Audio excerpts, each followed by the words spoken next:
इस वीडियो में प्रतियोगी परीक्षा के लिए जो प्रश्न डाले जा रहे हैं, 9 प्रश्न दे रहा हूं। इन प्रश्नों को ध्यानपूर्वक देखना है, सुनना है और समझना है, जिससे आप इसको क्रमशः तैयार करते जाएंगे। पहला प्रश्न है, चिली साल्ट पीटर का रासायनिक नाम क्या है? यानी औद्योगिक नाम है Chile saltpetre, Chile saltpetre, जिसका रासायनिक नाम क्या होता है? तो उत्तर है सोडियम नाइट्रेट, NaNO3। दूसरा प्रश्न है, गोबर के कंडे का ऊष्मीय मान कितना होता है? जो गोबर का कंडा होता है उसका यानी दहन के रूप में ऊष्मीय मान कितना होता है? तो 6 से 8 किलो जूल प्रति ग्राम होता है। कितना होता है? गोबर के कंडे का ऊष्मीय मान कितना होता है? 6 से 8 किलो जूल प्रति ग्राम। यानी 1 ग्राम गोबर के कंडे को जलाने से 6 से 8 किलो जूल ऊष्मा उत्पन्न होती है। आप सही है, ठीक है। तीसरा प्रश्न है, आपेक्षिक घनत्व को नापने वाले यंत्र का नाम क्या है? आपेक्षिक घनत्व को नापने वाले यंत्र का नाम होता है हाइड्रोमीटर। इसे निकल्सन हाइड्रोमीटर कहते हैं। चौथा प्रश्न है, घरों में दी जाने वाली विद्युत धारा की आवृत्ति कितनी होती है? जो घरेलू बिजली हम जो जलाते हैं, घर में दी जाने वाली जो विद्युत है, उस विद्युत धारा की आवृत्ति कितनी है? तो 50 हर्ट्ज होती है। 50 हर्ट्ज यानी प्रत्यावर्ती धारा जो घरों को दी जाती है, उस प्रत्यावर्ती धारा की आवृत्ति 50 हर्ट्ज होती है, जो हम उपयोग करते हैं।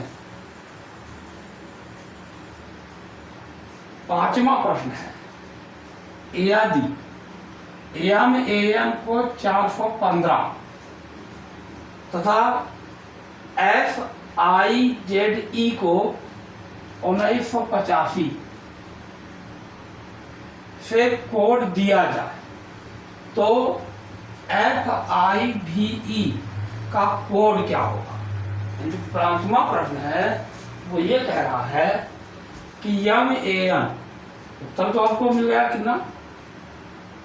6945, यानी 6945 है। FIVE का कोड जो है 6945। तो कैसे आया, इसको हमको जानना है। तो इस प्रश्न का उत्तर आप ये जान लीजिए कैसे आता है।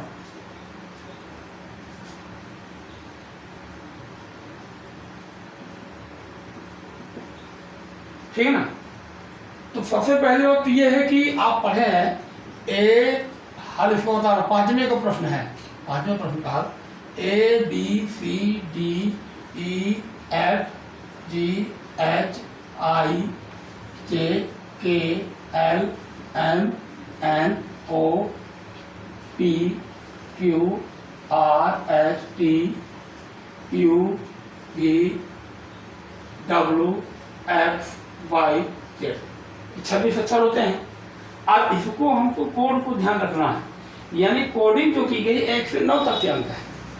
ये 1 2 3 4 5 6 7 8 9 ये हो गया। अब इसके बाद 1 से 9 तक के अंक होते हैं। बीजांक भी 1 से 9 तक का होता है, उसी आधार पर दिया गया। फिर यहाँ शुरू में 1 2 3 4 5 6 7 8 9। तो ये 1 2 3 4 5 6 7 8 ये हो गया। अब ये जो ये हो गया, तो मैं MAN क्या हो गया? M यानी 4, A 1, N 5। फिर इसके बाद क्या है, तो एफ आई जेड ई, इसका क्या हो जाएगा, एफ का क्या दिया है इसमें देख लीजिए 1,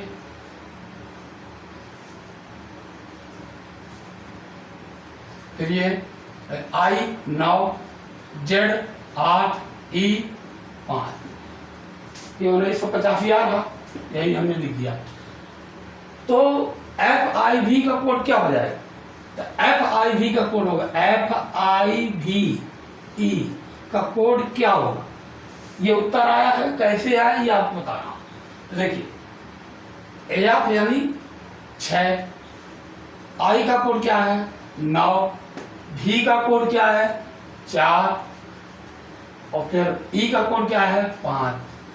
इस प्रकार से एफ आई भी ई का कोड 6945 होगा।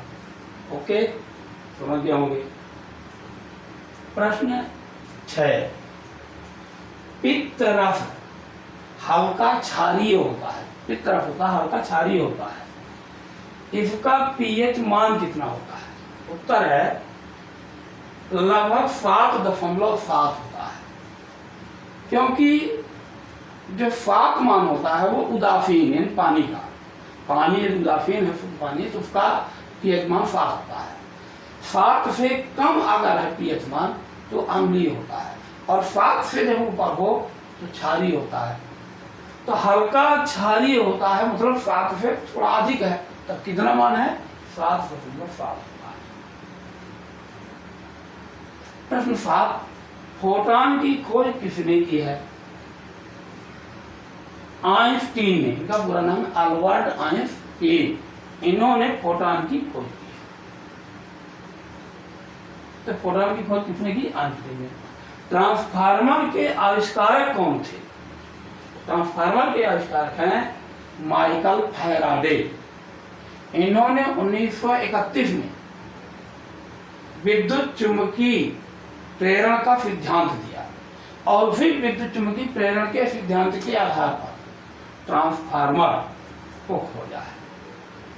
जो ट्रांसफार्मर अन्योन्य प्रेरण के सिद्धांत पर कार्य करता है, जो विद्युत चुंबकीय प्रेरण का ही रूप है।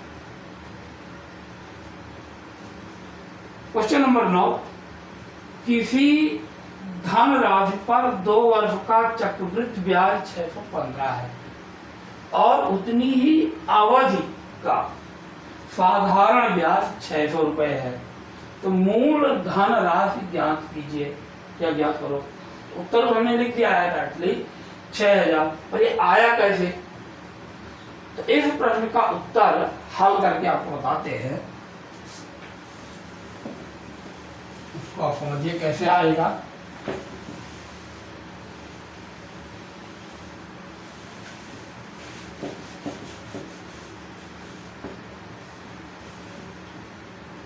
प्रश्न 9 का, प्रश्न नंबर 9 का हल ये हो जाएगा। सबसे पहले बात ये प्रश्न जो दिया समझिए, किसी धनराशि पर, तो धन मतलब कौन सी धनराशि, मूल धन है, तो माना मूल धन रुपए x है, दर R% है, क्योंकि दर भी नहीं दी है, तब चक्र वृद्धि ब्याज CI बराबर, सूत्र होता है x1 plus R/100 into T -1, ये सूत्र हो जाएगा। ये चक्रवृद्धि ब्याज का सूत्र है, जहाँ x क्या है, यहाँ पर मूलधन है, क्योंकि मान लीजिए P होता है तो P बराबर हम x मान लिए, ठीक है ना, और T यानी टाइम, तो टाइम कितना दिया है, टाइम इसे भी जान लीजिए 2 वर्ष दिया हुआ है, समय जो दिया 2 वर्ष दिया है, तो CI का मान दिया 615 बराबर x 1 प्लस आर तो ज्ञात नहीं है, आर बटे 100 की घात 2 ऋण 1 ये दिया हुआ है। इसको आप लिख सकते हैं 615 बराबर x कोष्टक में। इसको आगे हल करें, a प्लस बी का होल वर्ग। a प्लस बी का होल वर्ग क्या होता है? a square plus B square plus 2ab। तो a स्क्वायर तो यानी a का वर्ग 1 हो, 1 का वर्ग 1 होगा, धन r स्क्वायर बटे 100 का वर्ग धन 2r बटे 100 ऋण 1, यानी a धन b का होल स्क्वायर का सूत्र लगा दिया गया है। A square plus B square plus 2ab। A का मान 1 है, बी का मान 8 बटे 100 है, तो लगा दिए। ये इंप्लाइज 615 बराबर या 1 कट जाएगा, यहाँ कोष्टक में आ जाएगा आर स्क्वायर बटे 100 का वर्ग ऋण, यहाँ पे क्या आ जाएगा धन 2r बटे 100 ये हो जाएगा। तो यहाँ से आप पुनः इसको हल कर लीजिए, तो 615 बराबर x इंटू आर, आर दोनों में कॉमन हो जाएगा और दोनों में 100 यहाँ भी है यहाँ भी है, तो r बटे 100 भी कर दीजिए यहाँ कॉमन। यहाँ कोष्टक में आ जाएगा, यहाँ 1 बटे 100 धन 2 एक है, एक क्या बचेगा यहाँ आर बटे 100 धन 2, यहाँ 1 आर बचेगा, तो ये हो जाएगा। अब इसको हल करिए, तो ये 615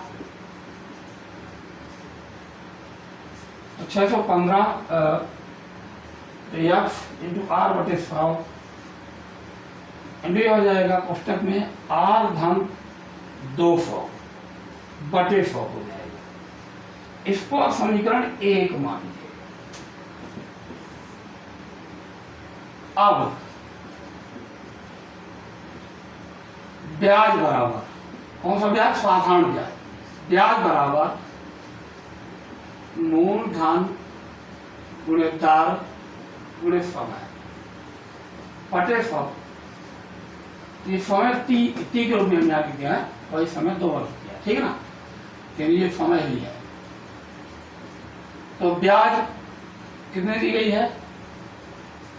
600 बराबर मूलधन कितना है? x, दर कितना है? r इंटू समय 2 बटे कितना हो जाएगा? 100। इसको हल करें कि 600 गुणे 100 बटे 2 बराबर XR हो जाएगा। ये XR बराबर ये हो जाएगा, ठीक 300 हो जाएगा। 300 में सबको गुणा करेंगे तो XR बराबर या करके XR बराबर 30,000। अब ये मान कहा रख दीजिए समीकरण 1 में। समीकरण 1 में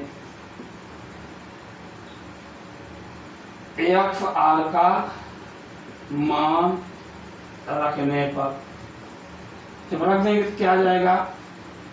ये आ जाएगा कितना? 615 बराबर 30,000 बटे यहाँ कितना हो जाएगा? 100। अब गुणा 1 और 100 हो जाएगा, कोष्टक में हो जाएगा r धन 200। यहाँ से ये दोनों कट गए, ये कट जाएगा, ये 3 से कट जाएगा, 3 को 3 205, ये 205 हो जाएगा। अब इसको आगे हल करें प्रश्न को, तो ये आ जाएगा ना, आ जाएगा यानी यहाँ से तो 200 ऋण 200 बराबर हो जाएगा r, क्योंकि सब वहीं कट गया, यहाँ 200 बचा है, यहाँ पर क्या बचा? r धन 200। r बराबर क्या आ गया? इंप्लाई करें तो r बराबर आ गया 5%। अब r का मान 5% आया, तुम्हारा दीजिए समीकरण। इसको आप कभी क्या करिए, ये जो XR है इसको आप समीकरण 2 लिख दीजिए, ठीक है ना। तो अब क्या करिए कि समीकरण 2 में r का मान रखेंगे, जब 2 में रखेंगे तो क्या आ जाएगा? 5x बराबर 30,000। x बराबर क्या आ जाएगा 30,000 का कितना आ जाएगा 5 का भाग दिया तो 6,000 हो गया। आता है कितना आ जाएगा मूलधन बराबर रुपए 6,000। ओके, इस तरह से आज के लिए इतना ही है वीडियो में। अगले वीडियो में आपको बताएंगे। धन्यवाद। ठीक है ना।